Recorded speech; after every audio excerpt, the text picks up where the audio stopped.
পটুয়াখালীতে নিজ উপজেলায় গণ অধিকার পরিষদের সভাপতি নুরুল হক নূরকে অবরুদ্ধ করে রাখার অভিযোগ উঠেছে বিএনপির কেন্দ্রীয় নেতা হাসান মামুনের অনুসারীদের বিরুদ্ধে।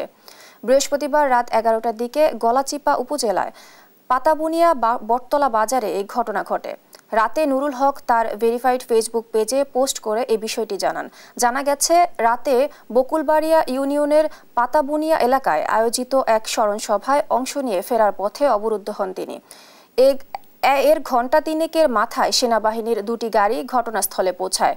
তবে রাত 1:30টার দিকে পুলিশ ও সেনাবাহিনী এসে সন্ত্রাসীদের রাস্তা থেকে হটাতে পারেনি বলে আবারও পোস্ট করেন নূর। এর আগে রাত 8টার দিকে বাজারে একটি আলোচনা সভায় চলাকালীন গণপরিষদ ও বিএনপির স্থানীয় নেতাকর্মীদের মধ্যে সংঘর্ষের ঘটনা ঘটে। এতে উভয় পক্ষের অন্তত 10 জন আহত হন।